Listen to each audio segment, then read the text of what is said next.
Greetings, Earthlings. I have another update from the Absurdium for you. Now, I have a handful of articles that I'd like to share with you, but I thought this one might be good just to put into context exactly what's wrong with Israel and what's wrong with Zionism and why this is indistinguishable from Nazism and why what's happening in the US and Israel is indicative that we are moving into the Fourth Reich. So, this is in the Middle East Eye, and it's Trump appointee. Palestinians are fundamentally evil and not worthy of any mercy. Martin Oliner, a Trump-appointed member of the United States Holocaust Memorial Council, said the people of Gaza must pay a price for their actions. A Trump-appointed board member of the United States Holocaust Memorial Council launched a vitriolic attack on Palestinians in Gaza last Saturday, saying they are fundamentally evil and not worthy of any mercy. In an editorial in the Jerusalem Post newspaper, Martin Oliner, who was elected to the council just days before the January the 6th riots, defended the US president's recent remarks calling for the ethnic cleansing of Palestinians from Gaza to Arab countries such as Egypt and Jordan. Oliner, who serves as chairman of Religious Zionists of America, president of the Culture for Peace Institute, and is also a frequent columnist with the Jerusalem Post, said those concerned with the plight of the Palestinian people should be gushing with praise for the president for caring enough to find them a positive resolution to their current problems. He then added, and those like myself who do not believe Gazans are worthy of mercy should welcome it as well. Let's not mince words here. The people of Gaza are collectively guilty, he wrote, adding, the actions of the Gazan people prove they need detoxifying education before the reconstruction should even be able to begin.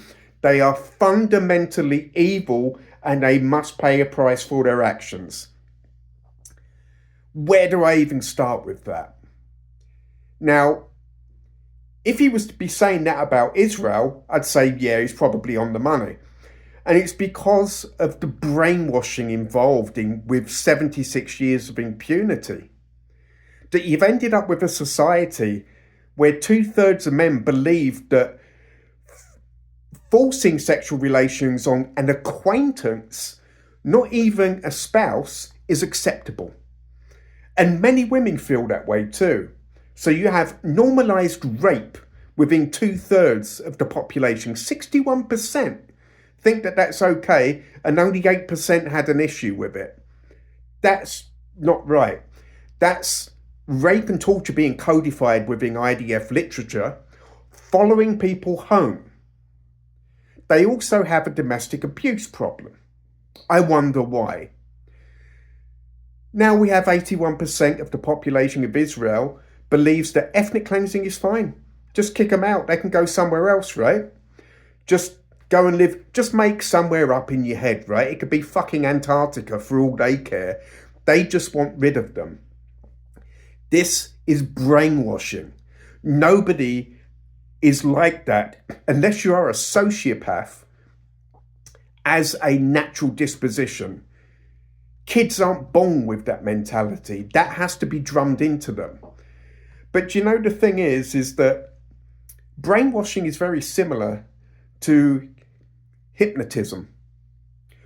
In order for the subject to be hypnotized, they have to want to be hypnotized. If you don't want to be hypnotized, it doesn't work. And that's why brainwashing isn't 100% effective, because some people don't want to be brainwashed.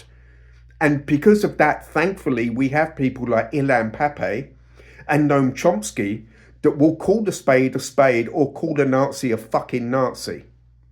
Now, Elon Musk seems to be hell-bent on turning Washington into 1930s Berlin. Every one of these plays from him and Trump is out of Hitler's playbook. Okay, you really need to learn some history here, because the US and Israel combined represent what I am going to call from now on as the Fourth Reich.